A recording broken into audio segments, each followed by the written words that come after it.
Make sure you have a firm grip on the electrical panel. That way you can keep it from swaying side to side or tilting as you take it off.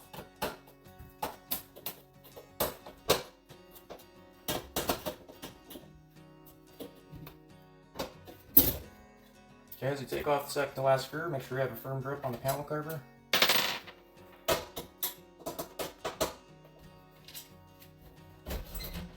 Gently take the cover off like so.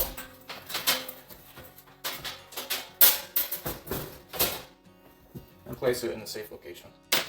This is actually an older electrical panel that I opened up here. And you can see a few things. This 50 amp 2-pole breaker with the 6-gauge wire. That's being used for a range receptacle, a range oven. All these 2-pole 20 amp breakers, they're being used for electric baseboard heaters. Most of these 15 amp breakers are being used for lighting and power circuits. And then I'll show you, for example, how phase to phase provides 240 volts. Go to phase A, phase B. We have 246 volts. Now if you put the lead on the breaker on one phase, then the other lead on the breaker on the same phase, it'll still only read 120 volts. That's because it's on the same phase bus bar and it's sharing the same loaded voltage. But if you go phase to phase, it's on two different energized conductors and they stack to 246 volts for single phase systems. And note here, the spare aluminum wire is the main grounding conductor for this electrical panel. That's what's providing the grounding to the ground bar. Next, we'll check the voltage using a multimeter. Prepare your leads. Turn your multimeter to the voltage setting.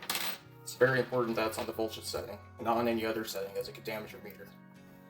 We'll begin with phase A. The one lead to phase A, and another lead to the ground bar over here. We have 123 volts from phase A to ground. Now we'll check phase A to neutral. Phase A to neutral is also 123 volts. It should be the same. That's just to show that the neutral conductor is grounded. Now we'll check phase B.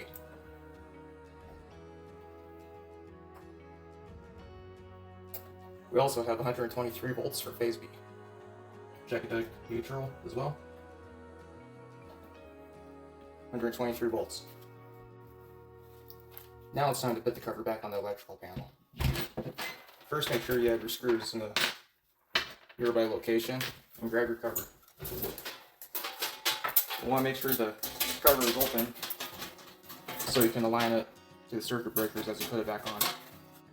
You want to make sure that there's no wires or anything else in the way between the panel and the cover.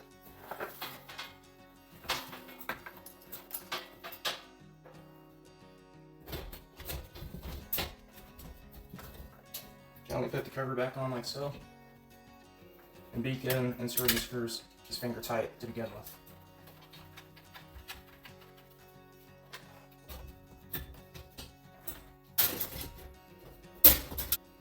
Once you have your screws finger tight, take the 1/4" tip flathead screwdriver and tighten them the rest of the way.